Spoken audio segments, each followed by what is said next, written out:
चौथी पास राजा। किस किसने सुनी है ये कहानी?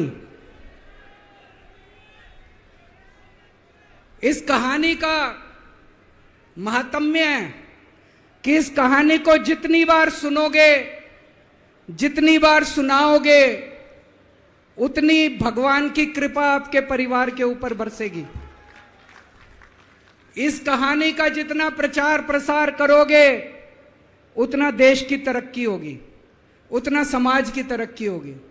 तो जिन लोगों ने कहानी सुनी है वो भी बड़े ध्यान से दोबारा सुनना, अच्छे से सुनना और इसका खूब प्रचार प्रसार करना।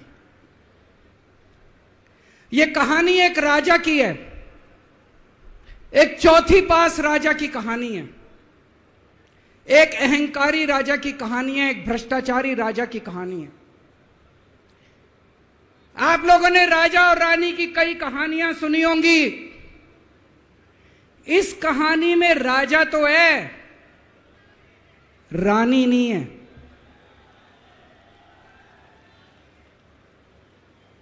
तो एक महान देश था, कई हजार साल पुराना देश। उस देश के एक गांव में एक बच्चा पैदा हुआ, बहुत गरीब घर में एक बच्चा पैदा हुआ। तो जैसे गांव के अंदर बच्चा पैदा होने पे ज्योतिषी आते हैं, ज्योतिषी आके बच्चे का भविष्य बताते हैं, ऐसे गांव का ज्योतिषी आया, उसने बच्चे की कुंडली देखी और बच्चे की मां को बोला कि माई, तेरा बेटा बड़ा होके बहुत बड़ा सम्राट बनेगा। माई को समझ नहीं आया, मैं इतनी गरीब, मेरा परिवार इतना गरीब, मेरा बेटा सम्राट कैसे बनेगा। खैर, बच्चा धीरे धीरे बड़ा होने लगा।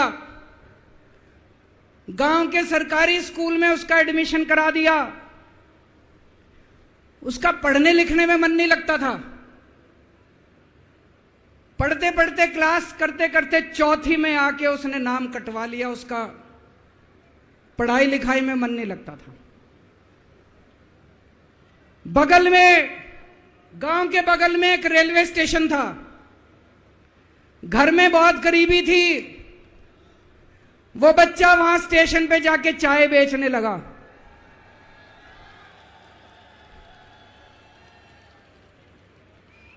चाय बेच के अपना गुजारा करता था। वो भाषण बहुत अच्छा देता था, बचपन से ही बड़ा अच्छा भाषण देता था। गांव के लड़कों को इकट्ठा कर लेता और भाषण देना चालू करता। धीरे धीरे आसपास के गांव में फैल गया कि यह बच्चा भाषण बड़े अच्छे देता है। आसपास के लड़के भी इकट्ठे हो गए और जो मर्जी टॉपिक हो भाषण देना चालू कर देता था और रुकता ही नहीं था, घंटों घंटों तक भाषण देता रहता था। बच्चा बड़ा हुआ। ज्योतिषी ने कहा था बड़ा होके बच्चा उस महान देश का सम्राट बन गया। लेकिन राजा तो अनपढ़ था, उसे तो कुछ आता नहीं था। अफसर आते, उस अनपढ़ राजा से जहां मर्जी साइन करा लेते, जहां मर्जी जो मर्जी साइन करा लेते। वो राजा अनपढ़ था, उसे लगता था मैं अगर अफसरों से पूछूंगा तो मेरी कमजोरी सबके सामने प्रकट हो जाएगी। अफसरों को लगेगा मेरे को कुछ आता नहीं है। अफसर जो मर्जी लेके आते थे वहां साइन कर देता था। वो धीरे धीरे पूरे देश के अंदर फैल गया कि राजा अनपढ़ है, राजा अनपढ़ है। राजा को बड़ा बुरा लगने लगा। तो राजा ने कहीं से एक फर्जी डिग्री का जुगाड़ कर लिया। एक फर्जी डिग्री का जुगाड़ कर लिया, एमए की डिग्री का। और राजा बोला मैं एमए हूं। पर सच्चाई तो पूरे देश को पता थी, राजा तो अनपढ़ था। धीरे धीरे राजा अहंकारी भी होता गया। अहंकारी राजा और ऊपर से अनपढ़। जो मर्जी उस राजा के पास जाता और राजा से कुछ भी पास करा के ले आता। एक बार कुछ लोग गए, राजा को बोले जी नोटबंदी कर दो, नोटबंदी करने से भ्रष्टाचार खत्म हो जाएगा, आतंकवाद खत्म हो जाएगा। राजा को कुछ समझ नहीं आया, राजा की खूब चमची मारी उन्होंने नोट। राजा ने एक दिन शाम को टीवी पे आके 8 बजे नोटबंदी कर दी। पूरे देश का बेड़ा गर्क हो गया दोस्तों। लंबी लंबी बैंकों के सामने लाइनें लग गई, कई लोग मर गए, दुकानें बंद हो गई, रोजगार बंद हो गए, बड़ी बड़ी इंडस्ट्री बंद हो गई, पूरे देश का बेड़ा गर्क हो गया। फिर एक दिन कोई आके बोला जी 2000 का नोट ले आओ। राजा 2000 का नोट ले आया। 4 साल बाद कुछ लोग आके बोले जी 2000 का नोट बंद कर दो। राजा ने 2000 का नोट बंद कर दिया। राजा को अक्ल तो थी नहीं, बेवकूफ था, अनपढ़ था। कभी 2000 का नोट चालू करता था, कभी 2000 का नोट बंद करता था। एक बार कुछ लोग आके बोले जी ये किसानों के कानून बना दो, इस कानून से किसानों का भला होगा। राजा ने कानून बना दिए। पूरे देश के किसान सड़कों पे उतर आए। 750 किसान मर गए आंदोलन में, और 1 साल के बाद राजा को वो तीनों कानून वापस लेने पड़े। एक बार उस देश के अंदर बहुत बड़ी महामारी फैल गई, चारों तरफ महामारी फैल गई, लोग मरने लगे। किसी ने आके बोला जी थाली बजवाओ तो देश ठीक हो जाएगा। तो राजा ने पूरे देश में थाली और चम्मच बजवा दिए। महामारी तो नहीं बची, महामारी तो फैली रही। किसी ने आके कहा जी डॉक्टरों की जरूरत पड़ेगी, दवाइयों की जरूरत पड़ेगी, इंजेक्शन की जरूरत पड़ेगी, तब महामारी रुकेगी। राजा अपने दोस्तों का बड़ा ख्याल रखता था। उसके दोस्त थे। एक दोस्त ने 10,000 करोड़ रुपए चोरी कर लिए, राजा ने उसको देश से भगा दिया। दूसरे दोस्त ने 20,000 करोड़ चोरी कर लिए, राजा ने उसको भी देश से भगा दिया। पर एक दोस्त ऐसा था जिससे राजा की ज्यादा ही दोस्ती थी। कौन था? उसको उन्होंने सारे एयरपोर्ट बेच दिए, सारे जहाज बेच दिए, सारे सी पोर्ट बेच दिए, उन्होंने आसमान बेच दिया, जमीन बेच दी राजा ने, खदानें बेच दी। उस दोस्त पे राजा मेहरबान था। राजा का एक और दोस्त था। वो दोस्त इतना गंदा था कि उसने कुछ अंतर्राष्ट्रीय खिलाड़ी महिलाओं के साथ बदतमीजी करी, लेकिन राजा ने दोस्ती नहीं छोड़ी। मजाल जो उस दोस्त के ऊपर कोई आंच आ जाए, राजा उस दोस्त के साथ खड़ा रहा, लेकिन उसने खिलाड़ियों का सुना। राजा का एक और दोस्त था।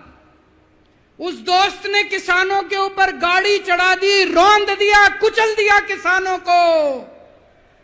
राजा ने अपनी दोस्ती नहीं छोड़ी। इस बात पे तो दाद देनी पड़ेगी कि राजा दोस्तबाज था, 1 नंबर का दोस्तबाज था। चारों तरफ अत्याचार हो गया, चारों तरफ देश के अंदर इनके अपने लोग जो थे वो बलात्कार करने लगे, गलत काम करने लगे, हाहाकार मच गया। जो राजा के खिलाफ बोलता, राजा उसको पकड़ के जेल में डाल देता। एक दिन एक पत्रकार ने कार्टून बना दिया राजा के खिलाफ, उस पत्रकार को उठा के जेल में डाल दिया। एक दिन एक किसी पत्रकार ने उनके खिलाफ कुछ लिख दिया, उसको पकड़ के जेल में डाल दिया। जो राजा के खिलाफ बोले उसका बेड़ा गर्क। कोई जज अगर उस राजा के खिलाफ ऑर्डर करता था, राजा उसको बख्शता नहीं था। चारों तरफ अत्याचार, महंगाई, बेरोजगारी। ऊपर आसमान में देवता ये सब देख रहे थे कि पृथ्वी के ऊपर कितना घनघोर अत्याचार हो रहा है। सारे देवता इकट्ठे हुए, देवताओं ने मीटिंग करी। सारे देवता मिलकर शिवजी महाराज जी के पास गए और कहा, महाराज कुछ करो, पृथ्वी के ऊपर अन्याय हो गया, अत्याचार हो गया, चारों तरफ बलात्कार, चारों तरफ हाहाकार मचा हुआ है, जनता परेशान हो रही है। पृथ्वी जी शिव जी महाराज जी ने अपनी तीसरी आंख खोली और दोस्तों यहां प्रचंड पृथ्वी के ऊपर अजीब अजीब घटनाएं घटने लगी।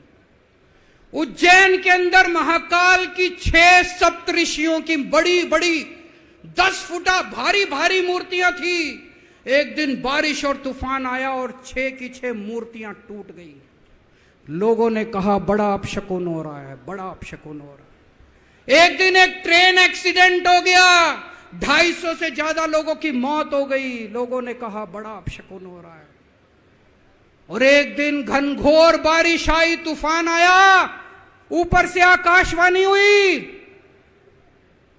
सारे देश की जनता को भगवान ने कहा कि आप महान देश के लोग हो, क्या कर रहे हो, उठो, खड़े हो जाओ और इस अहंकारी राजा के खिलाफ सब लोग मिलकर आवाज उठाओ।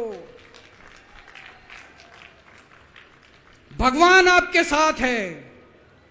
और उसके बाद दोस्तों सोई हुई जनता जाग गई और 1 साल के अंदर उस अहंकारी राजा का राजपाट जनता ने उखाड़ के फेंक दिया। और उसके बाद वो महान देश दिन दूनी रात चौगनी प्रगति करने लगा। ये कहानी बड़ी पवित्र कहानी है। इस कहानी को सुनने से और सुनाने से परिवार का, समाज का और देश का बहुत भला होता है। इसे ज्यादा से ज्यादा शेयर कीजिए, ज्यादा से ज्यादा लोगों तक पहुंचाइए ताकि ज्यादा से ज्यादा लोग इसे सुन सकें, इसे समझ सकें।